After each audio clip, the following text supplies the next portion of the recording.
the U.S. is really going to be able to commit actively or sort of just by market forces alone. And NJ, the developing countries are almost side actors in this game between Saudi Arabia, Russia and the US. Do they have any leverage at all? They're the ones that are really going to feel most of the pain. Do they have any way to put pressure at all on anyone?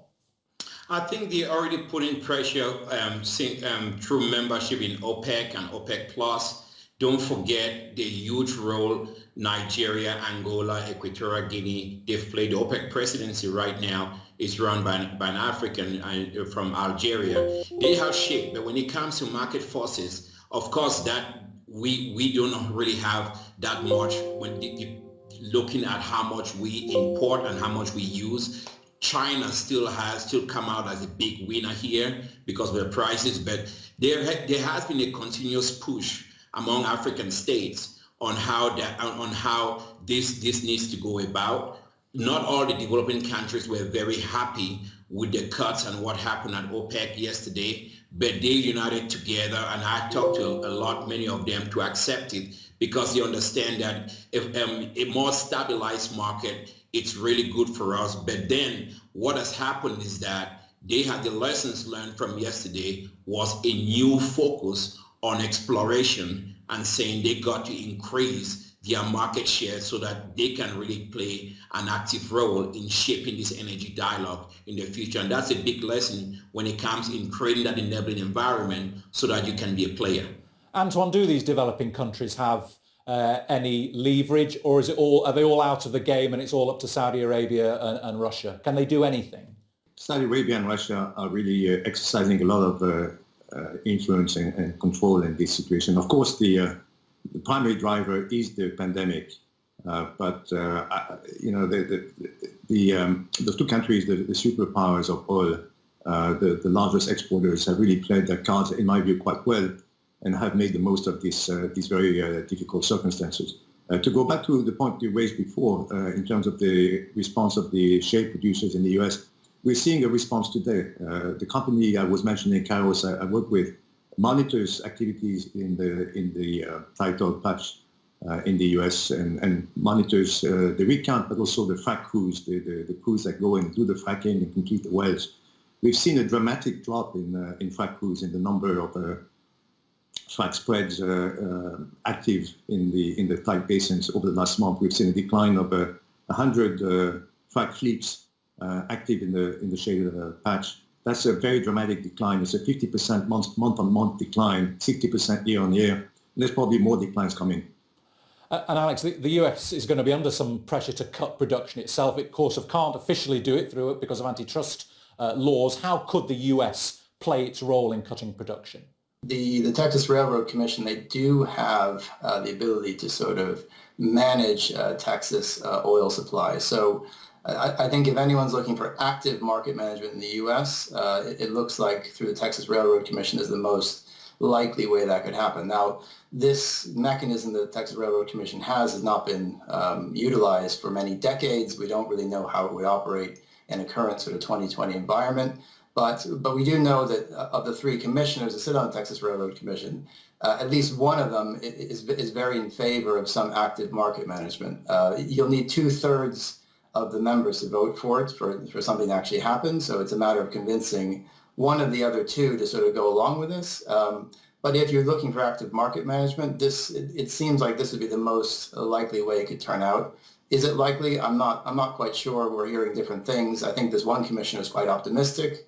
But again, the issues around antitrust, the sort of resistance by the oil companies, the sort of U.S. resistance in general to anything that isn't free market, it's a pretty tough thing to sell to the U.S. But we'll see. As we know, we're in extraordinary times. And NJ, with oil prices at these current levels, what are the risks, the knock-on effects to other production projects coming up, particularly in sub-Saharan Africa?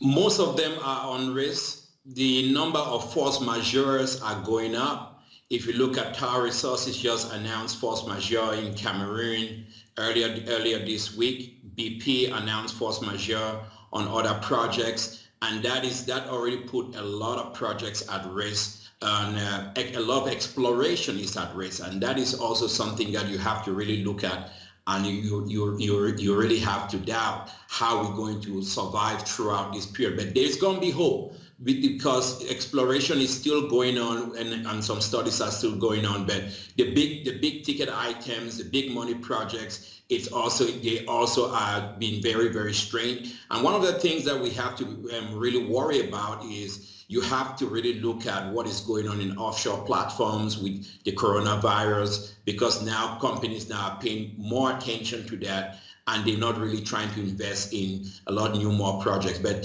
for Africa as well, this is a great opportunity for us to really step it up and put some kind of reliefs that the companies need. Look at those fiscal terms, grant them extensions on PSCs where you need, because you really have to use this as an opportunity to attract new investment and not kill projects. And we have to look inward and look at an enabling environment, create that framework for more exploration, but really show up African companies to use gas and to really look at it. It shouldn't be an opportunity to abandon local content or not to do some of the policies that we've been putting in place to really drive up employment and really drive up exploration. So you are going to see projects being delayed, but that's not all. We have to really get right back to it and really drive it. I think it's probably the same for Latin American countries or small producers around the world.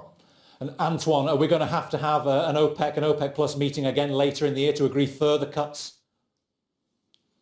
That's quite possible, but the whole system of governance is changing. So you see the role that the IEA has been playing, helping organize the G20 meeting. This is a very significant change. And there's going to be changes within the US as well. So part of the issue in the US in terms of whether or not to agree to production caps announced and managed by the government at the state or federal level involves a conflict between the independent producers and the majors. The independents support production caps. The majors oppose them. And they probably would not mind seeing the independents slow down their operations or put some of their assets for sale or put themselves up for sale. So there's a lot of restructuring going on in the potentially, and there was some consolidation and restructuring going on before the pandemic. It's likely that the recent developments will accelerate that trend, and that we're going to see a reshaping of the oil landscape in the US as well as in the world at large. And Alex, do you also foresee another meeting as the industry reshapes, another meeting further in the year for further cuts? Well, I mean, OPEC is really good at dealing with the crisis right in front of them. And I think that this was the way of dealing with the crisis right in front of them. And I think if anyone would say they'd know what the situation looks like globally, economically, from the oil market perspective in 6 months, it's just impossible to tell, given that we're sort of at the heart of the coronavirus pandemic right now, especially in the West. So, I mean, there's always a chance that you got to come back and re-examine market forces and see how things are going. And, are people adhering to the 10 million barrels a day? This is going to be a really important thing to watch. But, OPEC is good at kind of responding to a crisis. And that's what we've seen this week, a major crisis, and they pulled off a pretty improbable deal. NJ, I see you nodding away there. Do you see a further meeting later this year for further cuts? And can the developing countries sustain those? I think there's going to be a meeting and there's going to be further cuts. There needs to be further cuts. President Trump, God bless him, he has not always been the biggest friend of OPEC. But I think with some of his most recent tweets, he's really encouraged OPEC to work. And I think that's a sea change when we look at the perspective of Washington and this president and how he has viewed OPEC. And I think now that's the education of the presidency gives you in the United States. Now he's starting to see OPEC as a force for stability. OPEC is going to deal with this, as Antoine and Alex have mentioned. There is going to be likely another meeting, because you have to really see a global cut. This is not going to be, without a global cut, this is not going to be successful. But one other thing you need to pay attention to is going to be compliance. How are we going to ensure and enforce compliance? And I think OPEC needs to get together within the next 60 days to, first of all, look at compliance, how we've managed that, and also look at the U.S. independent producers. They need to come into the game. It can't be only us. They need to come in and they need to play their part. So does Norway and Canada, because in Canada right now, a pint of beer is more important than a barrel of oil, and we need to shore up this industry. Okay, we're unfortunately out of time, gentlemen, but thank you to all our guests, Alex Schindler, Antoine Half and NJ Ayuk, and thank you too for watching. You can see the programme again anytime by visiting our website aljazeera.com, and for further discussion go to our Facebook page. That's facebook.com/AJ Inside Story. You can also join the conversation on Twitter. Our handle is @AJ Inside Story. From me, Bernard Smith, and the whole team here in Doha, bye for now.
In the age of the coronavirus, information is more important than ever.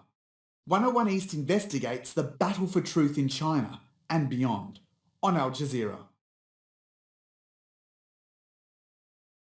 From the Al Jazeera London Broadcast Centre, two special guests in conversation. I see resistance and I see joy in the midst of pain. Your books do that. Unprompted, uninterrupted. Why are all of us people of colour? And they're just one colour. They're just white. They're just white, that's what I say. Right. Shouldn't there be people of no colour? Yeah, exactly.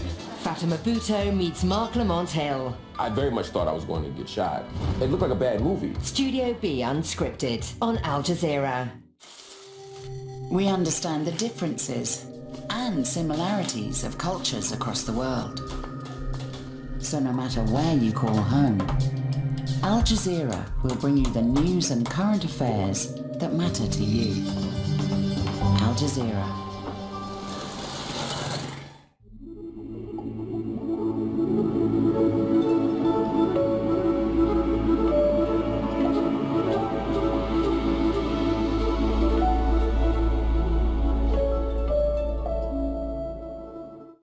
I'm Rob Matheson in Doha. The top stories on Al Jazeera. The World Health Organization is warning governments against the early rollback of restrictions aimed at containing the coronavirus pandemic.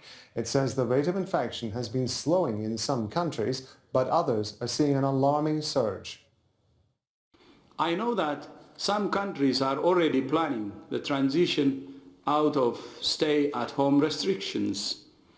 WHO wants to see restrictions lifted as much as anyone. At the same time, lifting restrictions too quickly could lead to a deadly resurgence. The way down can be as dangerous as the way up if not managed properly. The US nears 500,000 confirmed coronavirus cases with more than 18,000 deaths. It's on track to overtake Italy, which has the highest number of fatalities so far. John Hendren's in Chicago, and he says President Trump believes the US death toll will be lower than the projections of experts. He kept pushing to open the economy, in his words, very, very soon. And by open, I mean end the restrictions that require people to stay home and begin allowing those businesses, the non-essential businesses, to reopen throughout the United States. He said that on a day in which the death toll worldwide crossed 100,000, he said he hoped to keep the U.S. death toll below that number. And he was talking about numbers like 50 to 65,000 dead, ideally, in his words, Those are horrific numbers, more than all of the Americans who have died in all of the wars since Korea in the 1950s. However, it would be much less than the 2.2 million, he pointed out, who would have died in the U.S. according to forecasts had the U.S. done nothing. However, medical experts have been pushing back on that, and the president insisted he will listen to his medical experts. He was roundly criticized a few weeks ago for saying that he would like to open the economy back up by Easter. That would be this weekend. Clearly, the United States is not ready for that. Those numbers continue to go up. But while everyone wants those numbers to go down, the president has an additional reason, and that is that his popularity seems to have taken a significant hit. The death toll in Brazil from coronavirus has passed the 1,000 mark. It's the hardest hit Latin American country, but President Jair Bolsonaro is pushing... Post, it seems we say caramel. That sounds about right to me. You can choose phrases that aren't cool anymore. Woohoo! I probably say a whole lot of these phrases, so I'm about to embarrass myself. The first phrase is sweet. Oh, sweet's not cool anymore. Sweet means cool. Sweet means something that's good. You might say, oh man, that skateboard trick you just did was sweet. Groovy. I still say groovy. Groovy means cool. Groovy means good. It was used in the 70s when, funky, groovy music was popular. In a sentence like, oh, hey, those are some groovy moves on the dance floor. I don't know if we can use that. Going steady. Going steady is kind of an old-fashioned phrase as well. Going steady just means you're dating, someone who is dating someone else. Like me and Trisha are going steady. Well, it just means you're dating, you're a couple. Not, oh, this word is actually what the entire holiday of April Fool's Day is based around. That's a lie. Particularly, I would say for junior high school students, this phrase is very popular. They might say something like, hey, Steve thinks you're cute. Not. So in other words, it's often used as an insult. Duh. Oh, duh? Duh.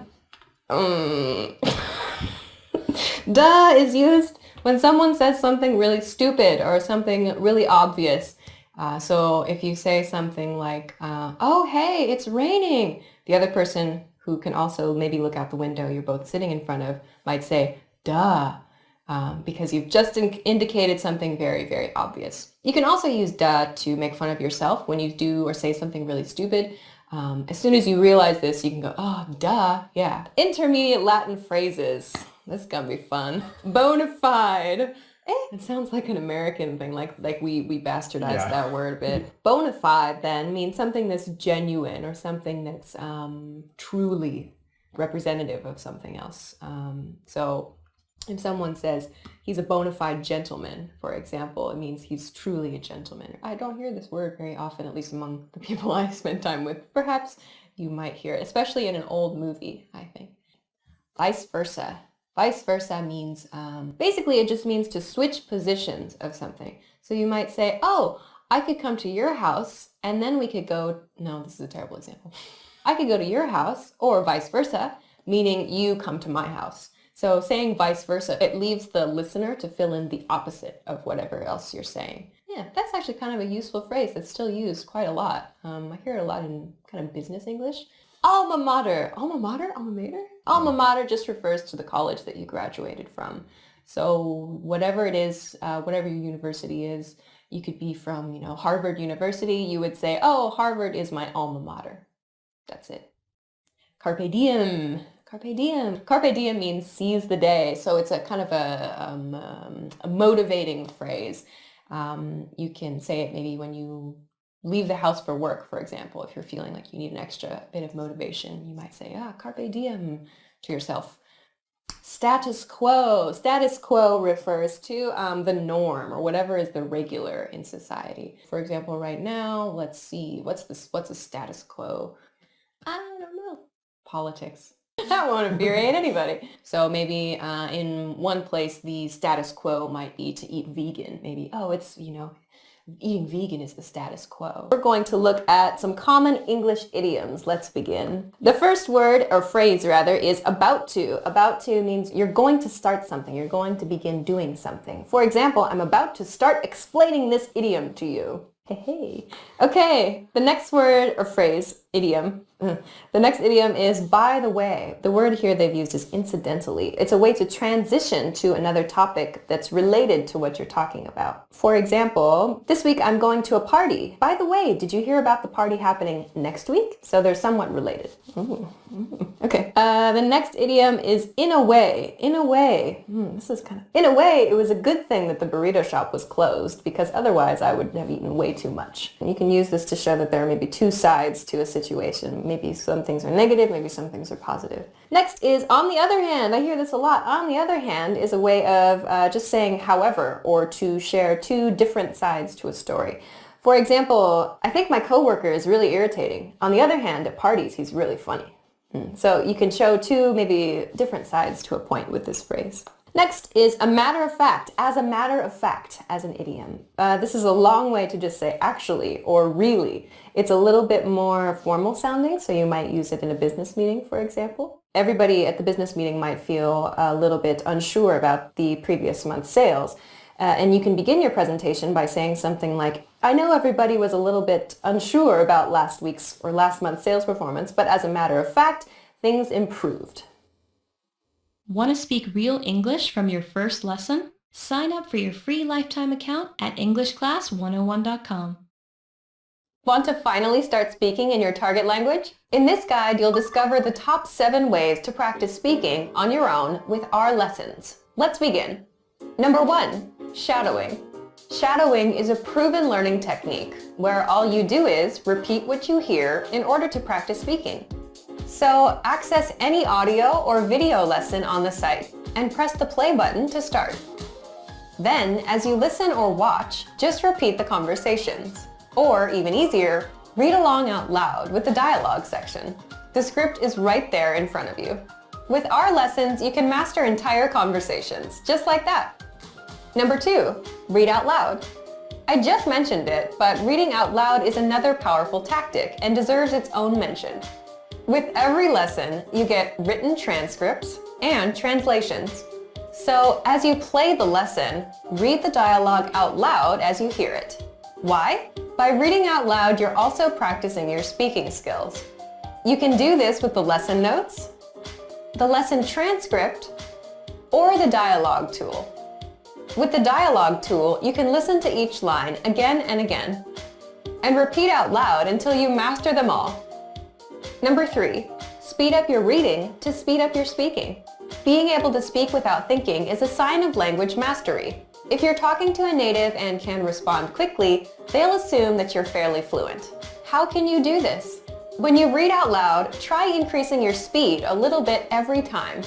So, start by reading with the dialogue tool.